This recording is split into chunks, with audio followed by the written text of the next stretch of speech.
Once again, a very good morning to you. I am Tiana Jordan, and this morning I have on the phone line the president of ExxonMobil Guyana, Mr. Alistair Routledge. A very good morning to you, Mr. Routledge. Good morning to you too. How are you doing this morning? Very good, thank you. Great. Our conversation this morning will be focused on Exxon and the local content in Guyana. So firstly, what is Exxon's strategy on the local content? Well, our strategy is based on a belief and a commitment to building up local content. We believe that the people of Guyana should not just benefit from the revenues that come from the development of oil and gas, but also the direct investment and the building up of the supply chain. Because ultimately, that will make our supply chain, our business, more efficient, but it will also spread the investment into the local businesses and build up capacity in the economy and the competitiveness of industry in the country. Great. What is being done to ensure that Guyanese are involved in various aspects of ExxonMobil Guyana's activities? Well, it's an extremely comprehensive effort. It starts with active engagement through our contractors. We build annual plans that we review with the Ministry of Natural Resources. We implement those plans. We've established the Center for Local Business Development in 2017, which is an independent platform to facilitate communication across businesses. Over 800 Guyanese vendors, suppliers have benefited and have been part of our business and supply over the last few years. And we've spent with them around 100 billion Guyanese dollars since 2015. So a lot of progress has been made, very comprehensive efforts directly by us, but also by our partner contractors to ensure that we're thoughtful about how we hire, how we advertise the opportunities in the business sector, the Center for Local Business Development providing training, support to new companies, new businesses. So a very comprehensive approach. What is the company's position on the proposed local content legislation? Well, we have, as you can imagine, a lot of experience from around the world of different countries with different populations, different backgrounds, and how they've approached the development of local content.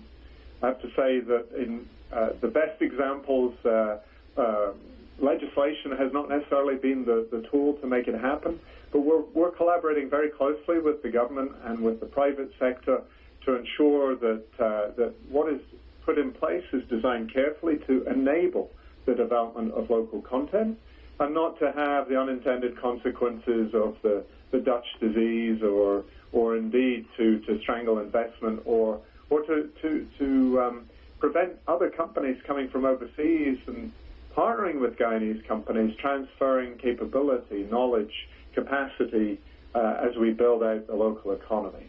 So, yes, we're very thoughtful about it. We need to be careful that it doesn't have the unintended consequences that none of us would like to see. Okay, thank you for that. And I know Vice President Bart Jagdio mentioned specific targets in the proposed legislation can cripple the industry. What are some of those? Well, there are a number of targets that have been talked about. I think fundamentally the goal that we all rally around is the goal that we should be building up as the maximum local content that we can, that is makes sense for the country. There are clearly some areas of the economy for which 100% should be the goal, and we should be working together to determine how quickly we can get there and how many Guyanese can benefit in that process. So it's it's a very complicated matter, and that's where we feel that legislating outcomes is dangerous. We need to really focus on the inputs to generating effective local content, and then work collaboratively. As I say, it's the private sector, it's government, and especially education. Training and education of people is essential.